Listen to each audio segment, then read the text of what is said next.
అమ్మా తోటకూరమ్మా తోటకూర ఉల్లికూర వాళ్ళమ్మ రాయనమ్మ కంటికి మంచిది ఒంటికి మంచిది రక్తం మంచిది వాళ్ళమ్మ రాయనమ్మ నా పది టైం అయిపోతుంది.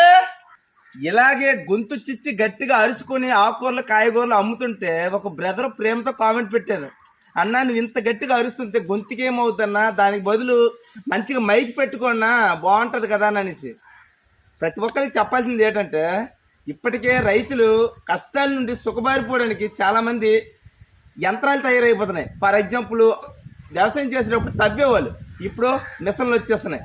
ఒకప్పుడు ప్రతి ఒక్కరు వరి కోతలు కోసేటప్పటికి కొడవలతో కోసేవాళ్ళు, ఒళ్ళొంచి పనిచేయడం వల్ల ఒంటికి ఎంత ఆరోగ్యం.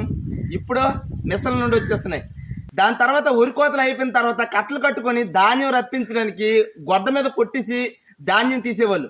ఇప్పుడు మిల్లులు మిషన్లు చాలా తయారవుతాయి అనమాట. ఇలాగే ప్రతిదానికి మనం ఇలా సుఖపడిపోతే ఆరోగ్యం ఏమవుతుంది చెప్పిన. అందుకే ఇంత గట్టిగా అరవడానికి గల కారణం ఏంటంటే అరవడం వల్ల ఎన్నో ఆరోగ్యాలు ఉన్నాయి.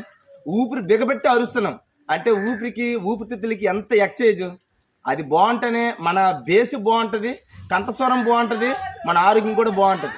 నా గొంతు సీక్రెట్ ఇదే, గట్టిగా అరిస్తే వచ్చిన ఆరోగ్యం చాలా అంటే చాలా మంచిది. దాంట్లో కూడా మనం సుఖపడిపోతే మరి అంతకన్నా మంచి బలహీనత ఇంకొకటి లేదు. అంతెందుకు అప్పుడులో అన్ని కష్టాలు పడేవాళ్ళు కనుక అప్పుడులో అనారోగ్యాలు తక్కువ, కానీ ఇప్పుడు అన్ని దాంట్లో సుఖపడిపోతున్నారు కనుక ప్రతి దాంట్లో అనారోగ్యాలు. చెప్పండి మా ఏడో దాయమ్మా అక్క రాయక్క ప్లీజ్ అక్క నీ సేపు పడిపోతున్నా జరగదక్క రాయక్క. చేపల ఎప్పుడు చేపలు పెద్ద పెరిగింది తప్ప నా తోటకొని గుర్తురాదే కదా అక్క. తోటకూర తీసుకుని ఉల్లికూర తీసుకోపోతే ఉల్లికూర ఫీల్ అయిపోదా అక్క. దాయక్క యూట్యూబ్ లో నువ్వు పాడతావు, మీ చుట్టాలు బంధువులు అందరు కలిపి ఆహా మాయాప్ జిల్లా మాయక్క ప్రతి ఒక్కరు హ్యాపీగా ఫీల్ అవుతారు.